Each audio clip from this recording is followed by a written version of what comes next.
মাথায় হাত রেখে 7 বার আয়াতুল কুরসি পড়ুন, ফলাফল নিজ চোখে দেখুন।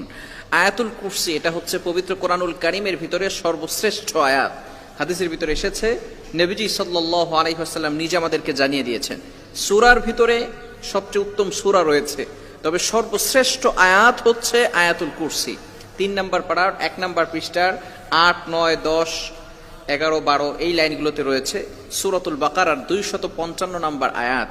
এই আয়াতটার এতটা ফজিলত রয়েছে, নবীজি সাল্লাল্লাহু আলাইহি ওয়াসাল্লাম নিজে জানিয়ে দিয়েছেন। হাদিসের ভিতরে এসেছে, যদি কোনো ব্যক্তি 5 ওয়াক্ত সালাতের পরে আয়াতুল কুরসি তেলাওয়াত করে, তাহলে এই ব্যক্তি যদি মারা যায়, মৃত্যুবরণ করার সাথে সাথে আল্লাহ তাআলা তার জন্য জান্নাতের ব্যবস্থা করে দিবেন। বলেন সুবহানাল্লাহ। Can you imagine that? আপনি কল্পনা করতে পারছেন? যদি কোনো ব্যক্তি, হাদিসের ভিতরে এসেছে, নবী সাল্লাল্লাহু আলাইহি ওয়াসাল্লাম বলেছেন, মান ক্বারা আয়াতাল কুরসি ফি দুবুরি কুল্লি সালাতিন মাকতুবা, যে ব্যক্তি 5 ওয়াক্ত সালাতের পরে আয়াতুল কুরসি তেলাওয়াত করবে, আল্লাহ তাআলা তার জন্য জান্নাতের পথ সহজ করে দিবেন। মৃত্যুই শুধু বাকি থাকবে, মৃত্যু হতে দেরি, তার জান্নাতে যেতে দেরি হবে না। আল্লাহ তাআলা বলবেন, উদখুলিল জান্নাতা বিরহমাতি, উইল গো টু প্যারাডাইস, তুমি জান্নাতে চলে যাও।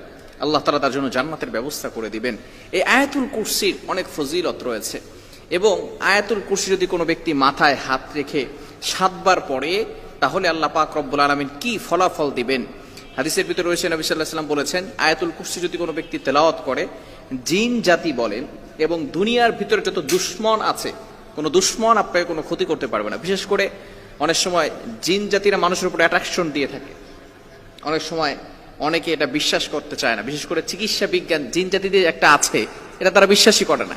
তারা বলে এটা মানসিক ভারসাম্যহীনতা। নো, জিন জাতি বলতে একটা জন্তু। আল্লাহ পাক রব্বুল আলামিন মানুষকে যেভাবে আল্লাহ তাআলা বানিয়েছেন, জিন জাতিদেরকে আল্লাহ তাআলা বানিয়েছেন। কোরআনের ভিতরে রেফারেন্স রয়েছে, আল্লাহ তাআলা সূরাতুন নাস, মানুষের ব্যাপারে একটা সূরা নাজিল করেছেন, জিনদের ব্যাপারেও একটা সূরা নাজিল করেছেন। সুতরাং কোনো ব্যক্তি যদি জিন জাতি তাকে ডিস্টার্ব করে, তাহলে সে যদি আয়াতুল কুরসি তেলাওয়াত করে, তাহলে জিন জাতি তাকে কোনো সমস্যা করতে পারবে না।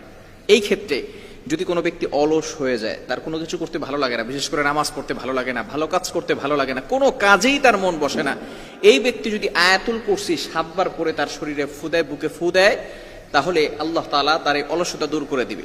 যদি তার মাথায় হাত রেখে 7 বার আয়াতুল কুরসি তেলাওয়াত করে, আল্লাহ তাআলা তার মাথা ব্যথা দূর করে দিবেন, এবং মাথার ভিতরে যে দুশ্চিন্তা, ডিপ্রেশন আছে, সেগুলো থেকে আল্লাহ তাআলা তাকে হেফাজত করবেন। শুধু তাই নয়, অনেক সময় সন্তান কথা শুনে না, সন্তান বিভিন্ন সময়, ছোট্ট বাচ্চারা একটু দুষ্টুমি বেশি করে, আবার অনেক সময় এমন ভাবে কিছু দুষ্টুমি করে যেগুলো আমরা মেনে নিতে পারি না, যে একটা ছোট বাচ্চা কিভাবে এত দুষ্টুমি করে, পড়তে চায় না, পড়ায় মন বসে না। এই ক্ষেত্রে আপনি আয়াতুল কুরসির আমলটা করতে পারেন। আপনার সন্তানের মাথায় হাত রেখে আউযুবিল্লাহ বিসমিল্লাহ সহকারে আয়াতুল কুরসি 7 বার তেলাওয়াত করবেন। আল্লাহ তাআলা এই সন্তানের ভিতরে যত সমস্যা রয়েছে, সমস্যা দূর করে দিবেন।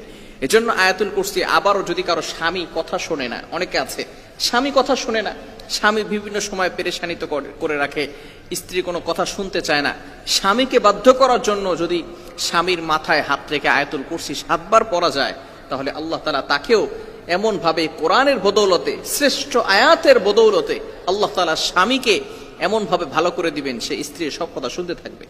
এজন্য এই কোরআনের আয়াত, সুতরাং যদি আমরা পরিপূর্ণভাবে আমল করতে পারি, তাহলে আল্লাহ তাআলার পক্ষ থেকে কিন্তু ফয়সালা আসবে। এজন্য আসুন আয়াতুল কুরসির আমল আমরা করি। বিশেষ করে মাস্ট বি, যেটা আমরা করবই, প্রতিদিন 5 ওয়াক্ত সালাতের পরে আমরা আয়াতুল কুরসি তেলাওয়াত করব। কেননা নবীজি সাল্লাল্লাহু আলাইহি ওয়াসাল্লাম নিজে জানিয়ে দিয়েছেন, মান ক্বারা আয়াতাল কুরসি ফি দুবুরি কুল্লি সালাতিন মাকতুবা, যে ব্যক্তি 5 ওয়াক্ত সালাতের পরে এই আয়াতুল কুরসি তেলাওয়াত করবে, আল্লাহ তাআলা তার জন্য জান্নাতের ব্যবস্থা করে দিবেন। এজন্য আসুন আমরা সঠিকভাবে আয়াতুল কুরসি তেলাওয়াত করি, এবং বিশেষ করে শরীরের অলসতা দূর করার জন্য, বিভিন্ন ব্যথা দূর করার জন্য আয়াতুল কুরসি তেলাওয়াত করে মাথায় হাত রেখে পড়লে মাথার দুশ্চিন্তা, ডিপ্রেশন এগুলো চলে যাবে। আল্লাহ তাআলা আমাদের সকলকে বুঝার তৌফিক দান করেন।